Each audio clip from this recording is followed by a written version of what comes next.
Hello friends, एक बार फिर से आप लोगों का हमारे इस यूट्यूब चैनल में स्वागत है। और हम अभी इलिप्स इसमें हम लोग पढ़ने जा रहे हैं और इलिप्स का ये 5वां चैप्टर है, ठीक है, जिसमें हम पढ़ेंगे position of a point with respect to an ellipse. आपको बता दें, यहाँ से स्टार्ट होता है राम कहानी। इसका मतलब ऐसा ही चीज़ आपने सर्किल में पढ़ा या ऐसा ही चीज़ आपने पैराबोला में पढ़ा और सेम टू सेम वही चीज़ आप पढ़ने जा रहे हैं कहाँ, इलिप्स में। अंतर क्या होता है, सिर्फ कर्व बदलते हैं, ना कॉन्सेप्ट में कोई फ़र्क पड़ता है और ना ही उसके रिजल्ट्स में कोई फ़र्क पड़ता है। रिजल्ट्स भी सिमिलर ही होते हैं, ठीक है। अगर आप एक जगह बढ़िया से पढ़ लेते हैं तो आई होप कि रिमेनिंग जगह जहाँ भी आपको पढ़ना है फ्यूचर में, वो सब के सब आपको एक ही तरह का लगेंगे, ठीक है। चलिए स्टार्ट करते हैं हम लोग अगला पॉइंट। मतलब क्या पॉइंट पढ़ेंगे हम लोग? Position of a point with respect to an ellipse. किसी इलिप्स के रिस्पेक्ट में आपको बताना है कि कोई पॉइंट कहाँ होगा, ठीक है। तो हम लोग क्या करेंगे, सबसे पहले एक इलिप्स कंसिडर कर देते हैं। Let us consider N ellipse.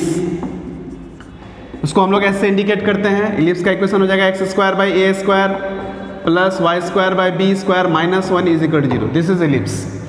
और एक पॉइंट कंसिडर कर लेते हैं एंड ए पॉइंट। एक पॉइंट P कंसिडर कर लो जिसका कोऑर्डिनेट है x1, y1। हमको पता है इलिप्स का ये फिगर होता है, ठीक है। तो जब हम एक इलिप्स को ट्रेस करते हैं तो हमको पता है इलिप्स के पास, इलिप्स के रिस्पेक्ट में 3 पोजीशन हो सकता है। इलिप्स के अंदर, इलिप्स के बाहर और इलिप्स पर, ठीक है। तो यहाँ भी सेम सिचुएशन। तो सबसे पहले क्या करेंगे, देयरफॉर S1 निकालते हैं। S1 क्या होता है, पॉइंट को कर्व में सेटिस्फाई करने पर जो डाटा आता है that is S1। So here S1 is x1 का square upon a² plus y1 square upon b² is equal to 1। This is sorry -1 this is S1, ठीक है। अब हम यहाँ लिख सकते हैं the point P coordinate x1 y1 lies inside, on or outside the ellipse according as S1 inside है मतलब लेस देन 0, ऑन है मतलब इक्वल टू 0 और आउटसाइड 0 मतलब ग्रेटर देन 0, ठीक है, फुल स्टॉप। अगर S1 का वैल्यू 0 से छोटा हो जाता है means the point lies inside the ellipse. If S1 is exactly 0 it means the point lie on the ellipse, okay. If S1 greater than 0 it means the point lies outside the ellipse. So the sign of S1 indicates where the point lie.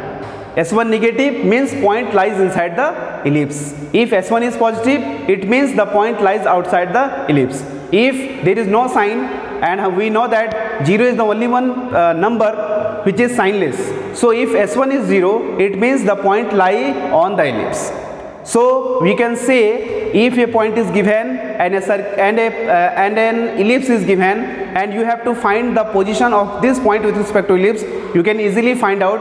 For this you have to decide S1. The sign of S1 exactly decide where the point lies.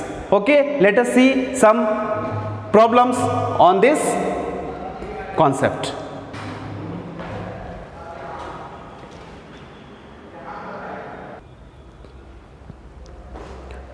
Hello friends, यहाँ question पूछ रहा है कि find the position of the point 4, -3 relative to the ellipse this.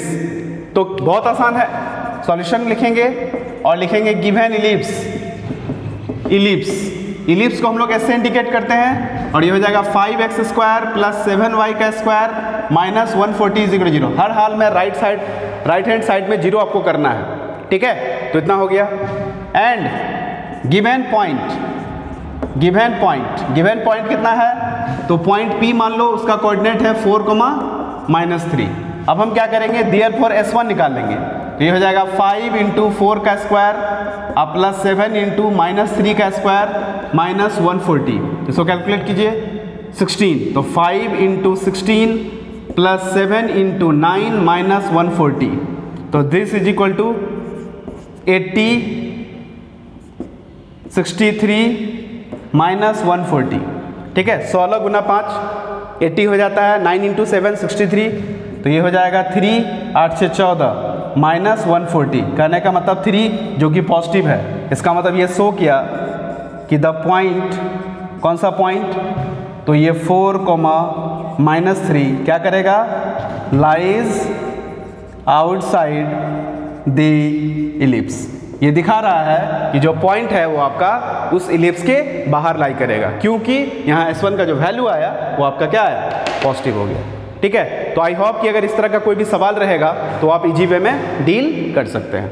ठीक है, अब हम लोग देख रहे जा रहे हैं किसी इलिप्स को किसी लाइन के साथ इंटरसेक्ट करेंगे तो क्या सिचुएशन होगा। ठीक है, किसी इलिप्स को किसी लाइन के साथ इंटरसेक्शन करना है, means intersection of N ellipse with a straight line.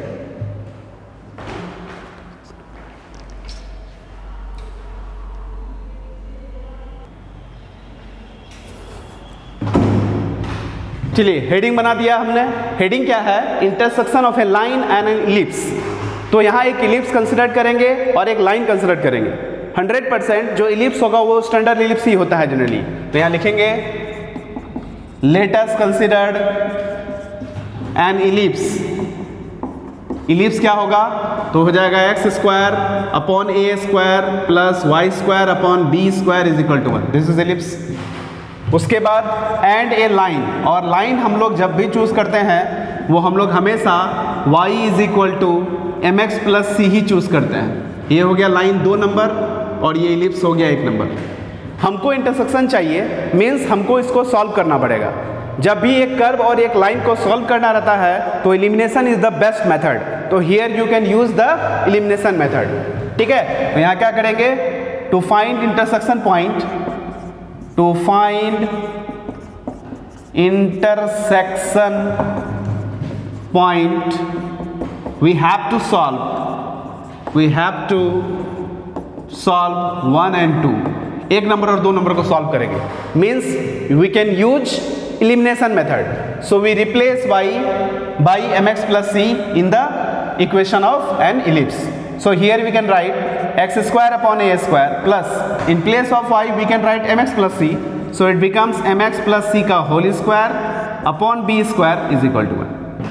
ठीक है, ये आप लिख सकते हैं। चलिए थोड़ा सा इसको सिंप्लीफाई करते हैं। तो हो जाएगा b² x² plus a² m² x² plus 2mcx अब plus c² is equal to a² b²। चलो और सिंप्लीफाई कर देते हैं। x² को एक साथ रखो तो हो जाएगा b² प्लस a² m² और यहाँ हो गया x² प्लस ये हो जाएगा 2mca² इंटू x अब प्लस a² कॉमन ले लेंगे तो हो जाएगा c² minus b² is equal to 0। ये आपका एक क्वाड्रेटिक इक्वेशन हो गया इन टर्म्स ऑफ x। ये लिख सकते हैं this is a quadratic equation in terms of x। अगर ये x के टर्म में क्वाड्रेटिक इक्वेशन है तो ऑब्वियसली इसका डिस्क्रिमिनेंट होगा। तो सबसे पहले इसका डिस्क्रिमिनेंट निकालेंगे। तो देयरफॉर d हो जाता है b² माइनस 4ac तो हो जाएगा 2mca² का whole square b² minus 4a। a की जगह में लिखेंगे b² प्लस a² m² और c की जगह में लिखेंगे, c के जगह में हो जाएगा a² c² minus a² b²। ये हम लिख सकते हैं। अब थोड़ा सा क्या करेंगे, इसको हम लोग सिंप्लीफाई करते हैं। तो this is equal to 4m² c² a⁴ minus ये हो जाएगा 4b² a² c² minus minus plus ये हो जाएगा 4b⁴ a का स्क्वायर। इसको दोनों के साथ हो गया। अब ये हो जाएगा प्लस नहीं बल्कि माइनस 4 a⁴ m² c² और minus minus plus 4 a⁴ m² b²। इसमें एक टर्म कैंसिल आउट हो रहा है, ये प्लस ये माइनस। m वाला टर्म एक साथ रहने दीजिए और बाकी इन दोनों को आप एक साथ लिख सकते हैं। तो अल्टीमेटली मेरे पास रहा क्या, तो मेरे पास रहा यहाँ पे रिजल्ट 4a² b² कॉमन ले लो तो हो जाएगा 4a² b² कॉमन ले लेते हैं तो -c² अब प्लस b² और वहाँ हो जाएगा +4a⁴ m² b²। इतना आप लिख सकते हैं। ये आपका क्या हो गया, d का वैल्यू आ गया। ठीक है, इतना एक नज़र इसको आप देख सकते हो।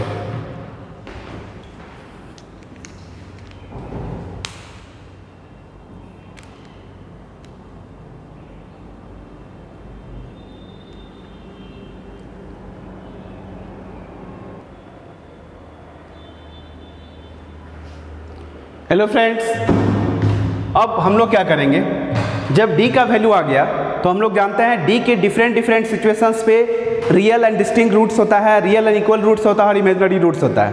ठीक है, तो for the line y is equal to mx plus c becomes second का मतलब हुआ कि वो इलिप्स उस लाइन को या वो लाइन इलिप्स को दो जगह कट करेगा।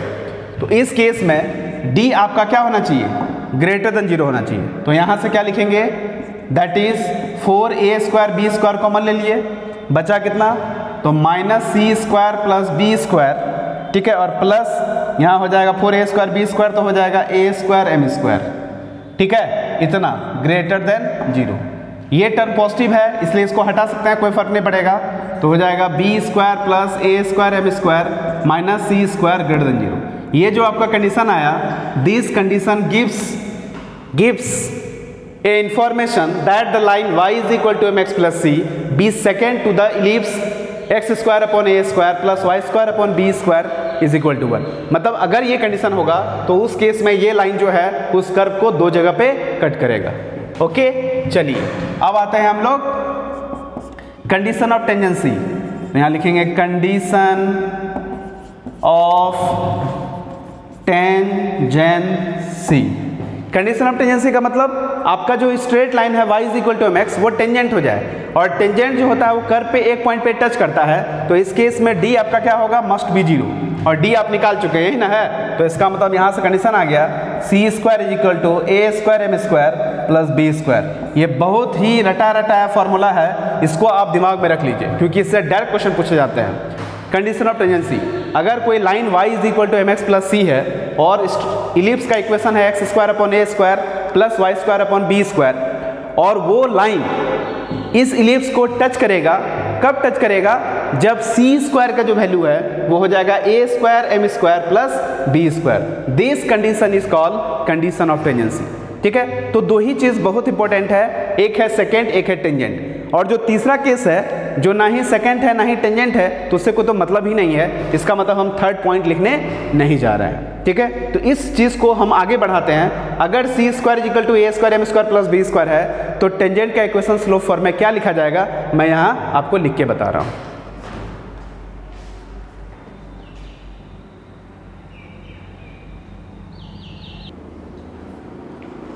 तो लिख सकते हैं हैंस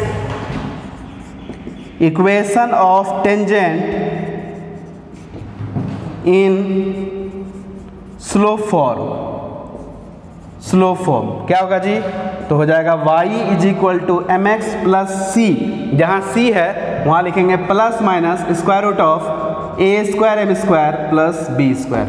यही वो फॉर्मूला है जो कि आपका क्या है, यही वो इक्वेशन है, और यहाँ पे दो इक्वेशन है। इसका मतलब क्लियर हो गया कि एक स्लोप वाला आपको दो क्या मिलेगा, दो टेंजेंट का इक्वेशन मिलेगा। किसके केस में, इलिप्स के केस में। और ऐसा ही सिचुएशन कहाँ था, सर्किल के केस में भी स्लोप एक था लेकिन वहाँ पे इक्वेशन ऑफ टेंजेंट दो हो गया था। बट पैराबोला में ये बात नहीं था, पैराबोला में एक स्लोप है तो एक ही को टेंजेंट होगा। लेकिन इलिप्स के केस में क्या है, सिमेट्रिसिटी के हेल्प से आपको एक स्लोप अगर रखते हैं तो उस केस में आपको दो गो टेंजेंट मिलेगा। ठीक है, तो यही है आपका क्या point of equation of tangent in slope form, या फिर इसको कहते हैं equation of tangent in M form. ये बहुत इंपॉर्टेंट है, इसलिए कंडीशन ऑफ टेंजेंसी और टेंजेंट का इक्वेशन स्लोप फॉर्म है, ये आप यही पढ़ लेते हैं। जब हम टेंजेंट का डिफरेंट फॉर्म पढ़ते हैं तो स्लोप फॉर्म हम लोग डायरेक्ट लिखते हैं क्योंकि ये हम लोग ऑलरेडी डिराइव कर चुके होते हैं। ठीक है। तो अभी हमने क्या देखा, सबसे पहले कि किसी पॉइंट का किसी पैराबोला के रिस्पेक्ट में पोजीशन क्या होगा, ठीक है। उसके बाद हमने क्या देखा कि एक लाइन और एक इलिप्स को जब हम इंटरसेक्ट कराते हैं तो हमको एक क्वाड्रेटिक इक्वेशन मिलता है जो कि एक्स के टर्म में आया, क्योंकि हम वाई को एलिमिनेट कर दिए थे। क्वाड्रेटिक इक्वेशन है तो डिस्क्रिमिनेंट होगा। डिस्क्रिमिनेंट का कंडीशन है कि अगर d ग्रेटर देन 0 हो जाता है तो roots are real and unequal, तो उस केस में स्ट्रेट लाइन कर्व को दो जगह पे कट करेगा और उस केस में स्ट्रेट लाइन बन जाएगा आपका सेकेंड।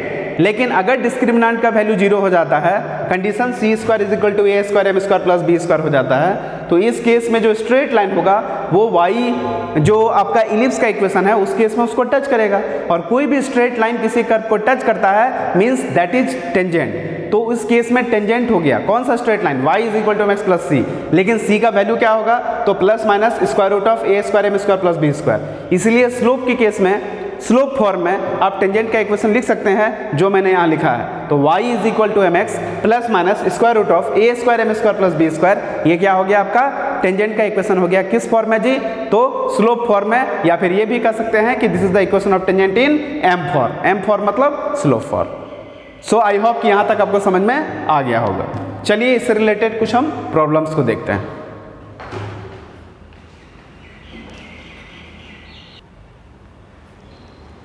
हेलो फ्रेंड्स, मैंने कहा ना कंडीशन ऑफ टेंजेंसी बहुत इंपॉर्टेंट है, तो पहला क्वेश्चन जो है उसी पे बेस्ड आया। पहला क्वेश्चन कह रहा है कि prove that the straight line lx + my + n = 0 touches the ellipse x² / a² + y² / b² = 1 if this. अगर ये कंडीशन होगा तब जाके ये वाला लाइन इस इलिप्स को टच करेगा, मतलब this will be the condition of tangency. ये हमको शो करना है। तो ऐसे क्वेश्चंस को बनाने का नियम हम लोग को पहले से ही पता है, क्योंकि ये काम हम लोग पैराबोला में और सर्कल में ऑलरेडी कर चुके हैं। करते क्या है कि जो लाइन दिया हुआ रहता है उसको हम लोग y = mx + c के फॉर्म में सजा दे देते हैं। तो यहाँ पे लिखेंगे गिवन लाइन। सबसे पहले जो लाइन है उसको लिख लो। गिवन लाइन क्या है, तो lx + my + n = 0, ठीक है। तो देयरफॉर my = -lx - n, तो देयरफॉर y = -l/mx और -n/m। ये जो है ये आपका m स्लोप का काम कर रहा है। स्लोप ये आपका स्लोप के जगह में है और ये आपका c के प्लेस में है माइनस के साथ। अगर हम प्लस कर देते हैं तो यह माइनस हो जाएगा। y = mx + c, ठीक है। तो दिस = m। अब हम लोग कंडीशन ऑफ जानते हैं, तो यहाँ लिखेंगे we have condition of tangency किसके लिए, फॉर द स्ट्रेट लाइन। कौन सा straight line, y = mx + c to the ellipse. कौन सा इलिप्स, तो इलिप्स का इक्वेशन है x² / a² + y² / b² = 1, और अभी भी का इलिप्स वही दिया हुआ है। तो क्या होता है c² = a² m² + b²। तो दिस सिंप्लाई c की जगह में कितना लिखेंगे, -ln/m, तो -n/m का होल स्क्वायर = a²। m के जगह में कितना लिखेंगे, -l/m, तो हो जाएगा -l/m का होल स्क्वायर + b²। इसको आप सिंप्लीफाई कर लीजिए तो हो जाएगा n² / m² = a² l² / m² plus ये हो जाएगा b²। तो therefore n² = a² l² + m² b²। आई होप कि ये रिजल्ट आपको दिख रहा होगा, यही तो लाना था हमको, ठीक है। इसका मतलब अगर आपको ये कंडीशन पता है c² = a² m² + b², तो ये क्वेश्चन जो है या इस तरह का जो क्वेश्चन है वो आप इजी वे में बना सकते हैं, क्योंकि ये these questions are completely based on the condition of tangency, ठीक है। You can directly use this concept, but before that you have to arrange this given state of straight line in slope intercept form. You have to decide what is m and what is c। ये आपको clear पता करना पड़ेगा कि m की जगह में क्या है और c की जगह में क्या है, क्योंकि पुट आपको m और c ही करना है, ठीक है। तो स्ट्रेट लाइन कोई जरूरी नहीं है कि mx + c के फॉर्म में दिया हुआ रहे, वो नहीं भी दिया हुआ रह सकता है, जैसा कि इस केस में नहीं दिया हुआ है। तो पहले उस केस में सजा लिए, उसके बाद डायरेक्ट फार्मूला में डाल दिया, ठीक है। चलिए कुछ और क्वेश्चंस देखते हैं।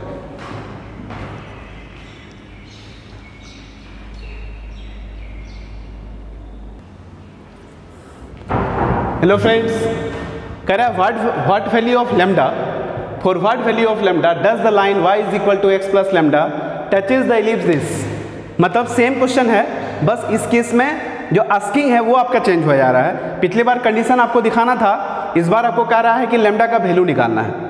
ठीक है, for what value of lambda मतलब लेमडा के किस वैल्यू के लिए वो वाला जो स्ट्रेट लाइन है इस इलिप्स पर टेंजेंट हो जाएगा। तो condition of tangency he apply करना है, इसमें आपको condition of tangency he apply करना है। सॉल्यूशन, लेकिन जरा सा गौर कीजिए, इस केस में इलिप्स का इक्वेशन आपको फॉर्म में नहीं दिया हुआ है। तो सबसे पहला काम है कि आपको इलिप्स का इक्वेशन फॉर्म में लाना है। याद कीजिए, जब भी आप कंडीशन ऑफ टेंजेंसी अप्लाई करेंगे तो इलिप्स भी अपने फॉर्म में होगा और स्ट्रेट लाइन भी अपने फॉर्म में होगा, और स्ट्रेट लाइन का फॉर्म है y is equal to mx plus C. अभी स्ट्रेट लाइन अपने फॉर्म में है बट इलिप्स का इक्वेशन अपने फॉर्म में नहीं है। तो सबसे पहला काम है कि आपको इलिप्स को उसके फॉर्म में लिखना पड़ेगा। तो यहाँ लिखेंगे सॉल्यूशन, फिर लिखेंगे गिवन इलिप्स। चलिए, क्या है इलिप्स? तो 9x स्क्वायर प्लस 16y का स्क्वायर इज इक्वल टू 144। 144 से डिवाइड कर दीजिए तो हो जाएगा x स्क्वायर बाय 16 प्लस y square by 9 is equal to 1।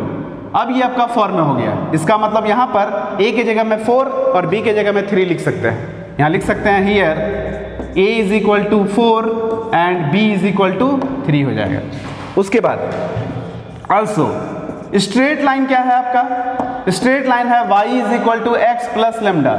इसका मतलब m is equal to 1 and c is equal to lambda. ठीक है, और क्वेश्चन में कह रहा है कि ये स्ट्रेट लाइन टेंजेंट है। तो अकॉर्डिंग टू क्वेश्चन, अगर ये स्ट्रेट लाइन टेंजेंट है तो कंडीशन ऑफ टेंजेंसी को सेटिस्फाई करेगा।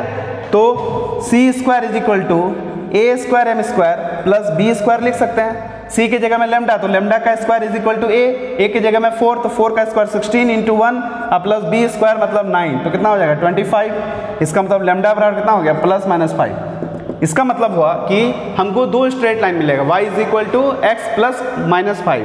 ठीक है, लेमडा की जगह में अगर प्लस माइनस 5 रखते हैं तो that straight line will be tangent to the ellipse. So I hope कि आप इस तरह के क्वेश्चंस को इजी वे में डील कर सकते हैं। ठीक है, और ये भी किस पे बेस्ड था? Condition of tangency. ठीक है, चलिए एक नज़र इसको देखिए।